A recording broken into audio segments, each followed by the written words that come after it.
So hello everyone, I hope you all are doing well. देखिए, आज की video में हम लोग बात करने वाले हैं LNMU पार्ट 3 एग्जाम 2025 के लिए BCom वाले जितने भी छात्र एवं छात्रा हैं वो ध्यान देंगे। यहाँ पे हम लोग अकाउंटेंसी ऑनर्स का जो है VBA गेस्ट क्वेश्चन डिस्कस करने वाले हैं। एक ही पेपर में आप लोग का पेपर 5, 6 और 7 तीनों पेपर का मैं यहाँ पे आपको बता दूंगा, और 8वां पेपर जो है वो भी बहुत जल्द आप लोग का अपलोड हो जाएगा। क्योंकि देखिए, इतना समय इसलिए लगा, इतने दिनों से अपलोड नहीं हो पा रहा था क्योंकि 5, 6 और 7 में एक ही बार अपलोड करने वाला था, दैट्स वाई। नहीं तो अलग अलग से पेपर 5 अपलोड करता, 6 करता तो अब तक हो चुका होता, लेकिन मैंने सोचा कि एक ही बार तीनों पेपर को मैं कवर कर लूँगा। ये VBA गेस्ट क्वेश्चन जो पेपर 5, 6, 7 का मैं अकाउंटेंसी ऑनर्स वालों के लिए दूंगा, वो ध्यान से देखिएगा। बहुत ही मेहनत से ये क्वेश्चन सेट किया गया है कि आप लोग का क्वेश्चन यहाँ से मैच करे, और निश्चित रूप से अगर सेम टू सेम मैच नहीं भी किया तो थोड़ा चेंज करके सेम पैटर्न पे आपका क्वेश्चन रहेगा। ठीक है, लगभग आप समझिए 70% क्वेश्चन इससे रहने वाला है। ध्यान से वीडियो को स्टार्टिंग से एंड तक देखिएगा, अकाउंटेंसी वाले छात्र एवं छात्रा जिनका कमेंट आ रहा था। वीडियो में आगे बढ़ने से पहले बता दूं कि टेलीग्राम चैनल जो लोग नहीं ज्वाइन किए हैं, लिंक डिस्क्रिप्शन बॉक्स में है, टेलीग्राम चैनल को ज्वाइन कर लीजिएगा। वहाँ पर आपको PDF, नोट्स मटेरियल और GK GS का नोट्स और PG का अपडेट आगे के आने वाले समय में जब आप PG में एडमिशन लोगे वहाँ पे मिलता रहेगा। आइए स्टार्ट करते हैं अकाउंटेंसी ऑनर्स का गेस्ट क्वेश्चन। चलिए देखिए, सबसे पहले ध्यान दीजिएगा, 2025 के लिए महत्वपूर्ण प्रश्न यहाँ पर अकाउंटेंसी ऑनर्स का। सबसे पहला इसमें है कि वित्तीय प्रबंधन या वित्त से आप क्या समझते हैं। देखिए, सारा क्वेश्चन एक जगह ला दिया गया है और इसमें से मैं आपको बताते जा रहा हूँ कि क्या क्या आपको तैयार करना है, क्या सब इम्पॉर्टेंट है, सब तैयार नहीं करना है। तो वित्तीय प्रबंधन या उसके कार्य से आप क्या समझते हो, थोड़ा चेंज करके रहेगा। वित्तीय प्रबंध की प्रकृति तथा क्षेत्र की व्याख्या कीजिए, ये भी आपको पूछा जा सकता है इस तरह से। पहला क्वेश्चन है, इंपॉर्टेंट है। अब आप बोलोगे कि सेम टू सेम यही प्रिंट कर दे, तो ऐसा ज़रूरी नहीं है, थोड़ा चेंज कर सकता है, थोड़ा चेंज इसमें हो सकता है, लेकिन क्वेश्चन इससे बाहर नहीं रहेगा। ठीक है, सो आप लोगों को कोई चिंता नहीं करना है। चलिए आगे हम लोग देखते हैं, जस्ट अ सेकेंड। हाँ, दूसरा देखिए, वित्तीय प्रबंध से आप क्या समझते हैं, प्रबंधन के कार्य क्या है। आयतिक वित्तीय निर्णय, परंपरागत वित्तीय निर्णय एवं आधुनिक वित्तीय निर्णय की व्याख्या कीजिए। Second, and it is very important, VBA, तो ये भी आपको क्या करना है, तैयार करना है। सेकेंड क्वेश्चन हो गया आपका। उसके बाद देखिए, ये भी आप कर सकती हो, वित्तीय प्रबंधन का क्षेत्र क्या है। ये क्वेश्चन भी काफ़ी अच्छा है, वित्तीय प्रबंधन का क्षेत्र क्या है। वित्तीय प्रबंधन के मूलभूत सिद्धांतों का वर्णन कीजिए, ये भी आप तैयार कर सकती हो, वेरी वेरी इंपॉर्टेंट। तो इसको भी आपको देख लेना है, मूलभूत सिद्धांत वाला। उसके बाद देखिए, एक पूछा जा सकता है आपसे कि पूंजी ढांचे से आप क्या समझते हैं, पूंजी ढांचे को प्रभावित करने वाले तत्व, ये भी पूछा जा सकता है। या फिर पूंजी संरचना से आप क्या समझते हैं, पूंजी संरचना को प्रभावित करने वाले प्रमुख कारकों, इंपॉर्टेंट फैक्टर्स के बारे में आपको लिखना होगा। तो ये हमारा 5वां क्वेश्चन है paper 5 financial and investment management से। छठा देखिए आप, इंपॉर्टेंट है, पूछा जा सकता है आपसे कि वित्तीय लीवरेज क्या है या उत्तोलन, इसकी गणना कैसे की जाती है, इसके प्रभाव, या संयुक्त लीवरेज से आप क्या समझते हैं, संयुक्त लीवरेज की सीमा को आप किस प्रकार ज्ञात करेंगे। इस तरह से भी क्वेश्चन रह सकता है, या चेंज करके ऐसे भी रह सकता है, लेकिन क्वेश्चन बस रही समझिए रहेगा यहीं से, थोड़ा थोड़ा चेंज कर देगा। उसके बाद एक है, पूंजी बजटिंग से पूछ सकता है आपका, पूंजी बजटन से आप क्या समझते हैं, पूंजी बजटन की आवश्यकता एवं उद्देश्य का वर्णन कीजिए। या फिर पूंजी बजटिंग क्या है, पूंजी बजटिंग के विभिन्न पक्षों का वर्णन कीजिए। परंपरागत विधि, छुटित विधि, पूंजी बजटिंग की कठिनाइयाँ, ये भी पूछा जा सकता है। उसके बाद आइए अगला हम लोग देखते हैं, पे बैंक अवधि विधि, पे बैक पीरियड मेथड, ये भी थोड़ा देख लेना है आपको। उसके बाद देखिए, लाभांश नीति के बारे में भी आपको पढ़ना है, और एक है पोर्टफोलियो विश्लेषण, वो भी आपको देखना पड़ेगा। पोर्टफोलियो विश्लेषण के लिए मार्कोविज के सिद्धांत, पोर्टफोलियो विश्लेषण के लिए मार्कोविज का सिद्धांत, पोर्टफोलियो विश्लेषण के लिए मार्कोविज का सिद्धांत, ये भी आपसे पूछा जा सकता है, तो आपको तैयार करना पड़ेगा। पोर्टफोलियो विश्लेषण भी पूछ सकता है। उसके बाद एक हो गया आपका कार्यशील पूंजी क्या है, ये भी पूछा जा सकता है। वित्तीय बाजार की विशेषताएं, प्राथमिक बाजार एवं द्वितीयक बाजार के बीच का अंतर की व्याख्या कीजिए।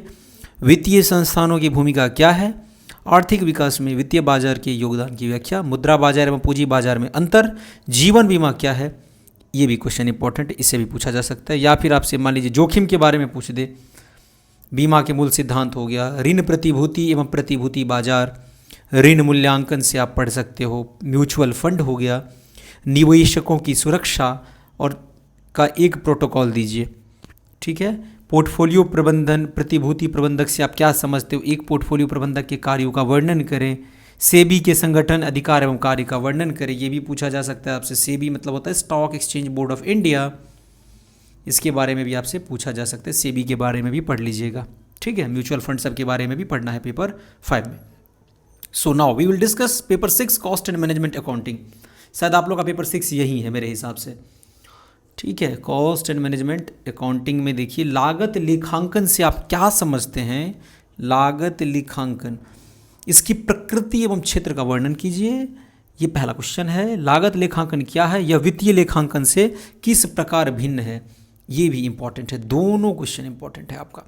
तीसरा देखिए लागत लेखा के उद्देश्य क्या है, उद्देश्य क्या है, लागत लेखा की विशेषताएं बताइए, कैरेक्टरिस्टिक्स आपको पूछ रहा है बताने के लिए। लागत लेखा के विभिन्न प्रकार की व्याख्या कीजिए। उसके बाद एक पूछा जा सकता है आपसे लागत पत्र क्या है, ये भी पूछा जा सकता है चेंज करके, यह क्यों बनाया जाता है, लागत पत्र का एक नमूना प्रस्तुत कीजिए, एक ये क्वेश्चन हो गया। उसके बाद एक पूछा जा सकता है, इसमें अलग अलग करके मैं बता रहा हूँ, अगर ये नहीं पूछा तो इसमें क्या चेंज करके पूछ सकता है, लागत लेखों के लाभों तथा वित्तीय लेखों के लाभों के अंतर के क्या कारण है, इनका समाधान किस प्रकार किया जाता है, ये पूछा जाएगा।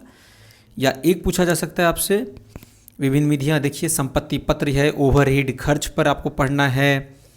उसके बाद आपको एक पढ़ना पड़ेगा विचरण विश्लेषण हो गया, कि विचरण विश्लेषण से आप क्या समझते हैं, विचरण विश्लेषण के प्रबंध किए उपयोग का विस्तार से वर्णन कीजिए। उत्पादन लागत प्रणाली, इधर यहाँ पे ये हो गया, उत्पादन लागत प्रणाली से आप क्या समझते हैं, उद्योग लागत प्रणाली की मुख्य विशेषताएं बताइए और उत्तम लागत का अर्थ स्पष्ट कीजिए, इसे प्राप्त करने की विधि बताइए, ये भी काफ़ी इम्पॉर्टेंट है। एक उत्तम ठेके पर लाभ की गणना हेतु विभिन्न घटकों क्या है, अथवा में पूछा जा सकता है उत्तम लागत के तत्व क्या है, एलिमेंट्स के बारे में ये पूछ रहा है, एलिमेंट्स क्या है, एलिमेंट्स इसमें किन किन विधियों से प्राप्त किया, ठेका खाता किसे कहते हैं, ठेका खाता कैसे तैयार किया जाता है, क्या ओवरहेड खर्च की गणना की विभिन्न विधियां हैं तो किस विधि को किस परिस्थिति में उपयोग करना चाहिए। 14 ये भी इंपॉर्टेंट है। लागत लेखा के द्वारा वित्तीय लेखा में क्या अंतर है, या अथवा में ये लागत समाधान विचारण वाला पूछा जा सकता है। इधर भी आपका लगभग हो गया कितना 15 क्वेश्चन, कहाँ से, पेपर 6 से। चेंज करके भी पूछेगा तो लगभग समझिए कि इससे बाहर क्वेश्चन नहीं रहेगा जितना कि इस क्वेश्चन यहाँ पे मैं आपको बता रहा हूँ। आइए पेपर 7 कॉस्ट अकाउंटिंग हम लोग देख लेते हैं, कॉस्ट अकाउंटिंग से क्या सब क्वेश्चन आपका रहेगा। Cost accounting, just a second, 1 minute, आपका कॉस्ट अकाउंटिंग मैनेजमेंट अकाउंटिंग से भी कुछ क्वेश्चन आपका रहेगा शायद। पेपर 7 शायद इधर हो गया, नहीं अभी आपका इधर और बाकी है, ये आपका पेपर 6 ही है चल रहा है। ये इधर 6 क्वेश्चन आपका लागत लेखन, ओवरहेड का अर्थ स्पष्ट कीजिए, लागत लेखा के उद्देश्य, लागत लेखांकन। देखिए चेंज कर करके क्वेश्चन मैं ला रहा हूँ कि अगर चेंज भी किया तो किस तरह का क्वेश्चन आ सकता है। लागत लेखांकन पे ही देखिए कितना क्वेश्चन है, 4 तो यहीं पे दिख रहा है आपको, तो इतना हो गया आपका। फिर आपका संपत्ति पत्र क्या है, ओवरहेड खर्च, उत्पादन लागत प्रणाली, प्रबंधकीय लेखांकन। अब चलिए पेपर 7 हम लोग देखते हैं, टैक्सेशन लॉज एंड अकाउंट्स। चलिए इसमें पहला है आयकर से आप क्या समझते हैं, उसके बाद है आयकर में छूट से आप क्या समझते हैं, आयकर में छूट की विभिन्न श्रेणियों की व्याख्या कीजिए, एक ये भी इंपॉर्टेंट है। आयकर में अधिवास की विभिन्न स्थितियों को निरूपित कीजिए तथा निर्धारण आधार को स्पष्ट कीजिए। उसके बाद एक आएगा आपका, एक बार मैं देख लूँ, हाँ, कर योजना क्या है, ये भी पूछा जा सकता है। इसके विभिन्न रूपों का निरूपण कीजिए, कराधान प्रणाली पर टिप्पणी कीजिए, इंपॉर्टेंट है। भारत में कर का आधार क्या है, इसे कैसे निर्धारित किया जाता है। आयकर का कोई वर्गीकरण नहीं है, इस कथन की समीक्षा करें, ठीक है, इंस्पेक्शन करने के लिए बोल रहा है। कर चोरी एवं कर परिहार में क्या अंतर है। आयकर अधिनियम 1961 के अंतर्गत ग्रॉस टोटल इनकम एवं टैक्सेबल इनकम में क्या अंतर है। भारत में, इन इंडिया, कर प्रशासन का स्वरूप क्या है, भारत में आयकर गणना की विधियां और भारत में अप्रत्यक्ष कर प्रणाली की व्याख्या कीजिए। पेपर 7 का ये इंपॉर्टेंट क्वेश्चन है। 12वां देखिए, प्रत्यक्ष कर और अप्रत्यक्ष कर में क्या अंतर है, ये भी इंपॉर्टेंट है।